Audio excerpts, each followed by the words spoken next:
1, 2, 3, 4.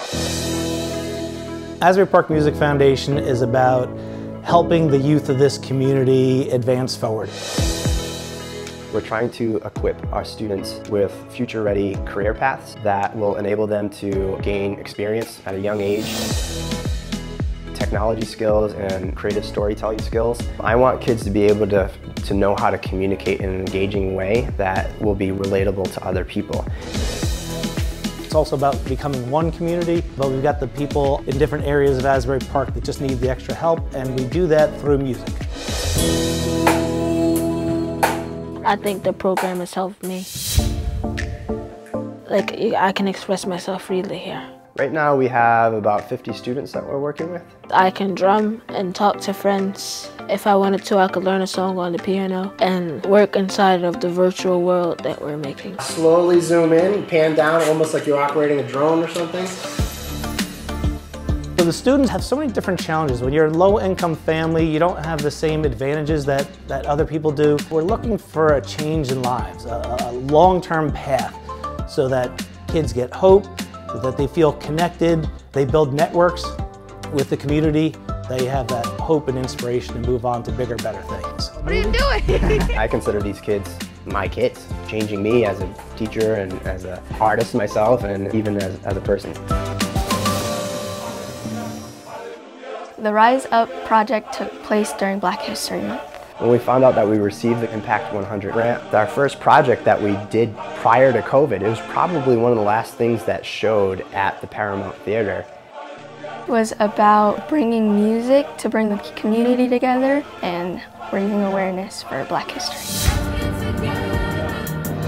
Asbury Park schools came to us with the need to be able to create an experience for their Black History Month. Action! We thought we were going to start small and do a little tiny show here, but all of a sudden we had a few weeks to put on a production that was going to be seen in front of thousands of people. In the program, I am the videographer and I help with making the graphics. And it was an awesome learning lesson to be able to bring these kids in and have them understand the city that they call home.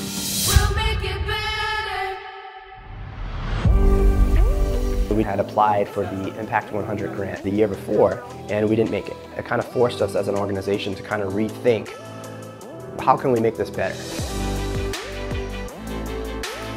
The Impact 100 grant process put us in a position to think big, because we would be chasing $5,000 grants and it just would never add up.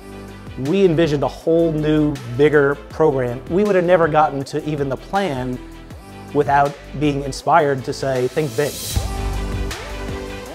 When COVID hit, our Impact 100 team was right there alongside of us. Everyone has the same goal of just making a better Asbury Park and a better future for these kids. They offered the resources of the entire organization and let us know that it was okay to regroup and to figure out what our vision was going to be in order to not only survive, but to thrive.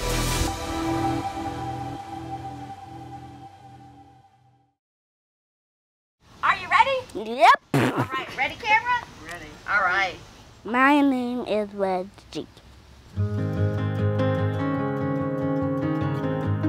CASA's main mission is to make sure that children who are in the foster care system don't slip through the cracks of that system. They are required to deal with a caseworker, with a law guardian, with different therapists, with different schools. All of those different groups together don't necessarily interact with one another. So what CASA does is we bring them all together. They submit a court report with recommendations, and they ask the judge to order certain things for the children so that they get everything that they deserve. The children that we serve are just like your own children, my own children. They are troubled, happy, intelligent, they struggle. They are everybody's children. Whoa, good job. I didn't really know what home was when I was younger. For Lorenza, I've interacted with the school because the foster person at the time didn't have any interest in doing that. As a child, like, it's hard to speak up, and some people don't understand that if you're not happy where you are, you need to speak up. I found out she was behind on reading. I secured the funding to make sure she went to a reading program during the summertime. I acted as her parent during any of the activities at school. Donna was there for me, she helped me, and now I'm with my foster parent, and if it wasn't for her, I wouldn't be where I am now. life with Lorenza has really transcended from a CASA volunteer. After adoption, I became a friend and a mentor of hers. Are you ready? On your mark. Today I had a wonderful visit with Reggie. Get set. Everything you do with Reggie is high energy. Go! He's gonna run me ragged and then he's gonna be fine and I'm gonna go take a nap. When Jean came, things started rolling. If it was a school that she had to go to, she went to the school. She had to work to call the caseworkers, she called the caseworkers. Whatever she had to do to get him what he needed, it was done. I believe that the world that he came from is not the world that he will know as he grows up. Jean is family now. I love her. She just has no idea how much she has helped me. I'm gonna start crying because you just don't know how hard it was.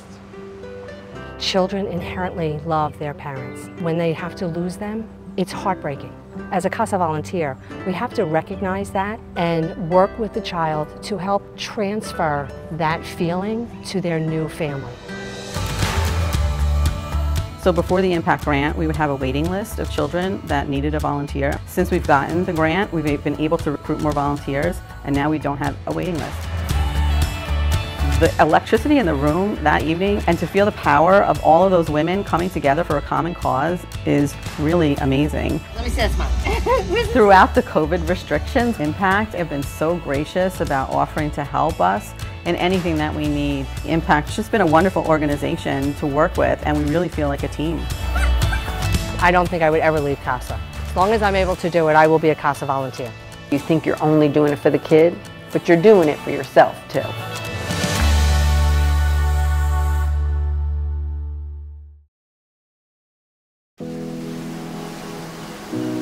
When Clean Ocean Action started in 1984, the New York and New Jersey region was known as the ocean dumping capital of the world. These were legally sanctioned areas that were specific for dumping sewage sludge, acid waste, industrial waste. There was a site for wood burning off of Manasquan and all of these local waterways. That's what it was like in 1984, which seems so barbaric for the time. There were those that said, Cindy, you know, I appreciate what you're trying to do, but you're never going to stop ocean dumping. And I said, well, we'll see about that. We got to work. We identified environmentally sound alternatives and initiated campaigns. And it was the thousands of people that came to the rallies and signed petitions. One by one, we were able to close all the dump sites. By the year 2000, we were dump site free for the first time in 100 years. The SEAL program has so much potential and so many great people working behind it who really want it to succeed.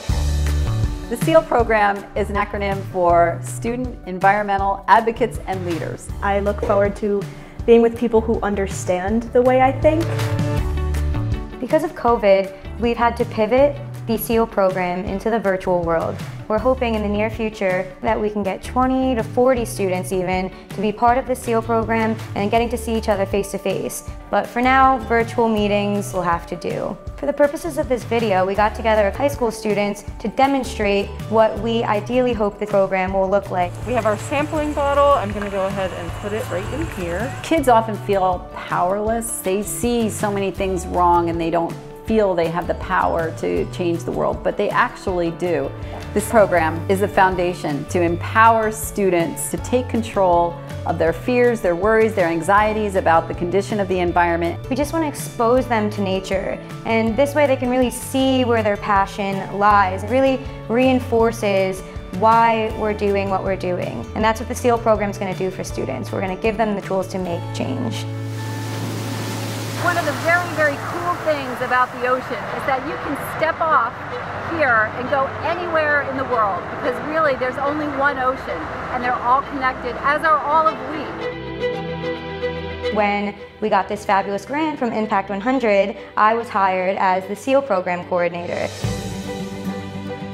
Impact 100 allows for a huge project to start. So to see women of different ages and different backgrounds going after what they want and getting it done, I just truly think it's so inspiring, the women of Impact 100. What Impact does is it makes me feel like family. It makes all of us here feel like family, and that we're in this together and we're going to solve it together. My hopes for my generation when it comes to the environment is to get more people involved in this movement specifically. When people set their mind to do something, they have the power to change the world. You don't have to be a brainiac, you don't have to be a doctor, you don't have to have a PhD. All you have to have is the passion and the will to make a difference.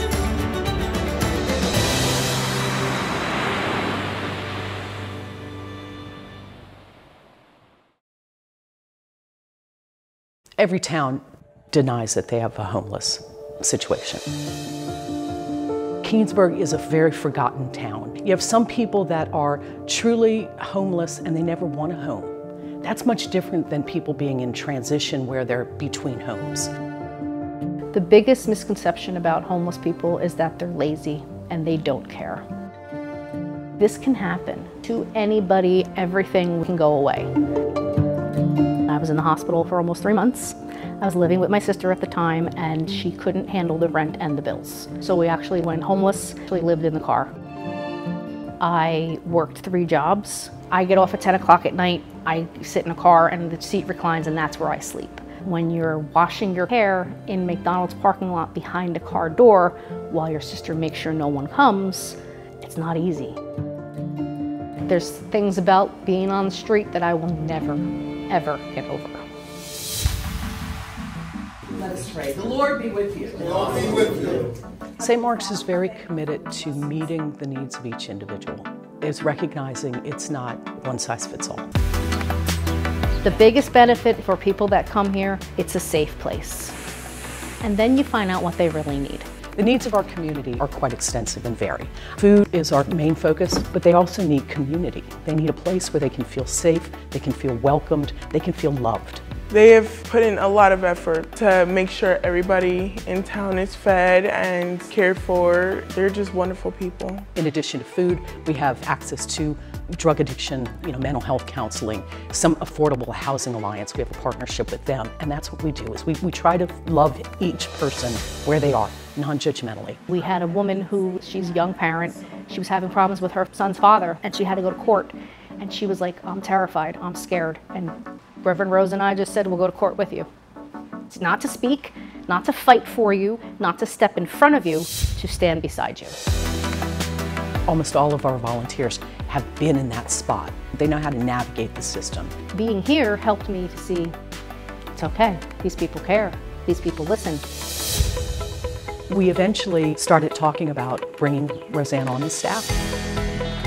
Through the Great Impact Grant, we were able to actually offer her a position and get her situated in housing. I get like a little bubbling, a little effervescence. Being a grant recipient of Impact was one of the most amazing nights of my life. I walked out with such a sense of, you are loved. Ready to go. Our Impact 100 grant also has covered the kitchen expansion and renovation. Today's meal came out of a piece of equipment right behind me that we would not have had if we didn't have the Impact 100 grant. When the pandemic hit, we realized very quickly that we were going to have to switch to takeout food. Thank God that we had the kitchen finished, because we now had the space to actually package food. And Impact came in and it was like, boom, now we can do it. This place doesn't run on anything but love and respect. People still have to eat. That's what we're called as Christians, is to feed each other.